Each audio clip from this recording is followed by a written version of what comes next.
brake pads. These bad boys.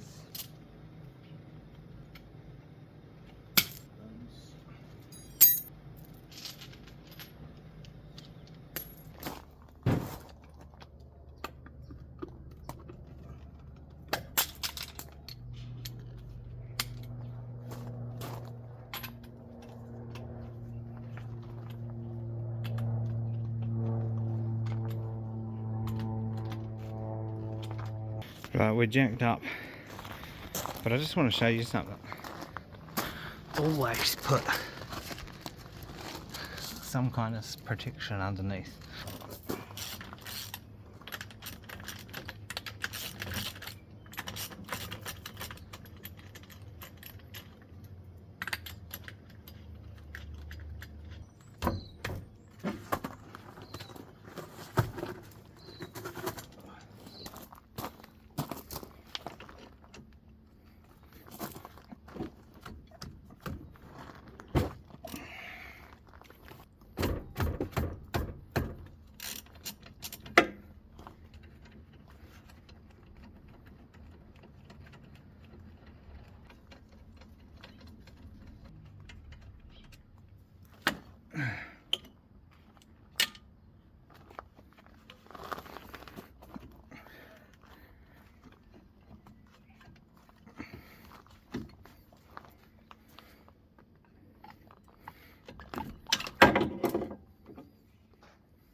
Now, why are we replacing half worn out pads? Well, it's because they were noisy. And I don't know, I'm no expert, but when I see this spotty texture across the rotor, that tells me the pad isn't grabbing on all the surface area that it could be. Should you get the rotors resurfaced? Absolutely. Am I going to? No. That's because I have measured the minimum thickness here, and I know that we're good for thickness. But as for this issue, yes, it would be better to resurface the rotors, but these have no scoring. I think they actually have been replaced before. Now, because there was so much life left in the pads, I'm actually going to push the fluid back through here. But what I'm going to do is push the piston back with a set of these. This is the most helpful tool I have.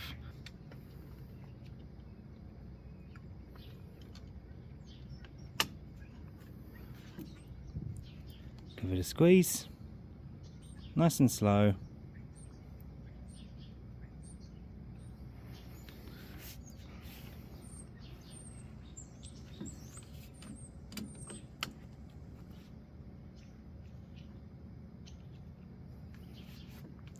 Should be just about home.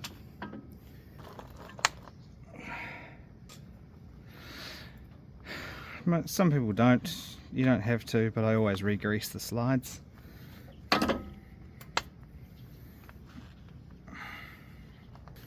Using copper ease, or sometimes the brake pads are nice enough to come with some synthetic grease.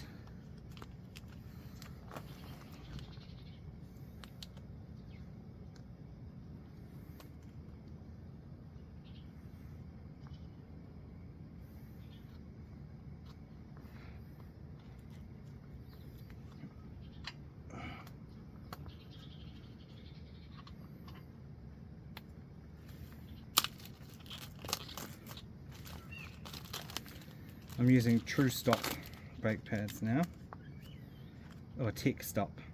They're a different compound.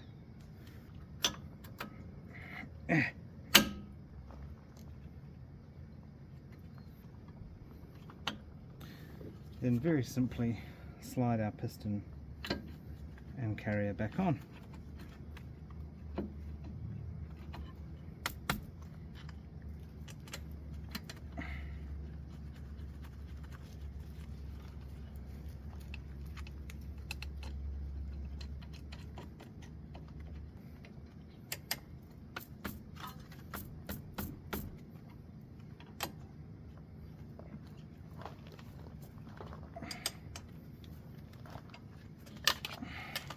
Something else I do sometimes is I put a little bit of grease in here, or copper coat, just so that I can make sure that the pads are going to slide.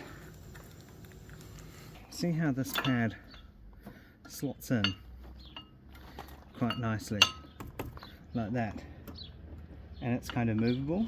This back one here is not doing that. This back one is almost getting a bit stuck. Now I'm worried that that could be causing an issue, so what I do is I'll file this down a bit, just get the paint off.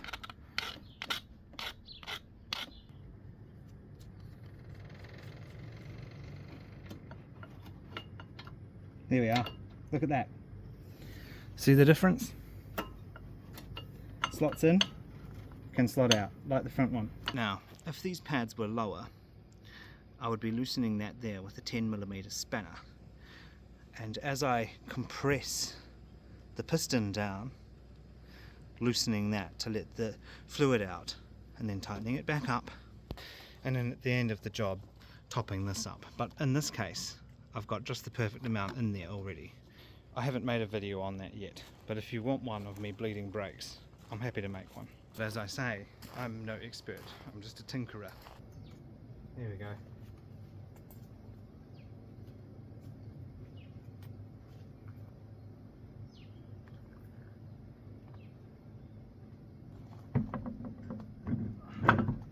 You can see the minimum thickness here on the brake rotor. So it says there, minimum thick 15mm. So I just get out and make sure I measure the brake rotor to make sure. But the thing is, you've got to measure without a lip. If there's a lip here, that doesn't count. It's got to be to the surface of the rotor.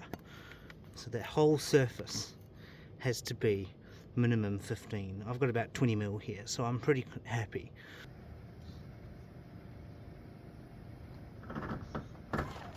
Now for torque wrench, I've got a Sykes Pickavant, and it's always done me very well. It's a great torque wrench, easy to adjust. It goes both ways, which is very helpful for reverse thread. And for this car, I'm just going to guess and go 110 Newton meters. You can look up the recommended spec online, of course, but I'm fairly confident. It's a 21mm bolt, so it should be about 110.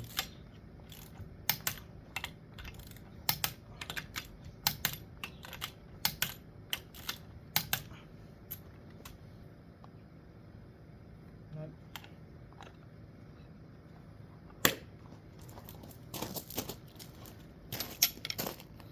Now what must we do after doing a brake job? I just get in and press the pedal down slowly.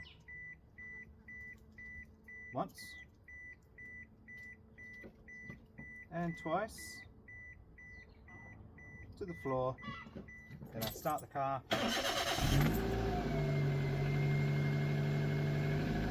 And I do it a few more times.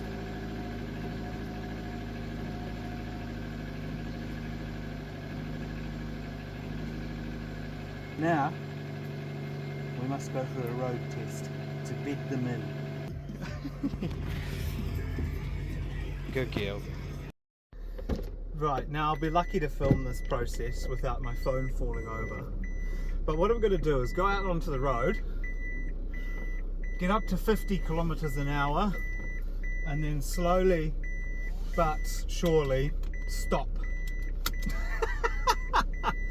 Now, if I didn't do what I did up there with pressing the pedal down, I would go straight out into the road now. So one really good way to stop yourself from doing that is to chock the rear wheels until you've pressed the pedal. Then when you go to reverse or leave, you're not going to roll down a hill. It can be really scary when you go to press the brake pedal and nothing happens. So now, up to 50 and pressing till we come to a stop. Again, up to 30 only. pressing until we come to a stop. I need a longer piece of road. So I went out to the street and I did it from 30, lightly pressing the brake pedal until I come to a stop once. And then from 50, I did it twice, lightly coming to a stop. And then from 60 kilometers an hour, quite hard to a stop. That should just bed them in, is what they call it, I think. And I'm willing to bet that the last set of pads, that process probably wasn't done, and that could be why they were making lots of noise. It sounded like the pads had either gone hard or there was a stone stuck in them or something like that, so I decided just to change them. Sometimes that's the best way. It was also worth checking the rotors as well, because if the brake rotors had a lip on them, that can press on the brake pad and make it make that kind of noise, especially if it's on the inner lip of the rotor. And if you have a groove that big on your rotor, you should probably get your rotors resurfaced or get new rotors. Resurfacing is, I think, almost a thing of the past, because brake rotors are now made so cheap that people just replace them. But yeah, whatever. I guess that's changing brake pads. I actually do get a lot of joy out of working on these cars, and I got a lot of joy out of doing that job. It brings me great peace. So, whatever. Peace out. See you in the next one.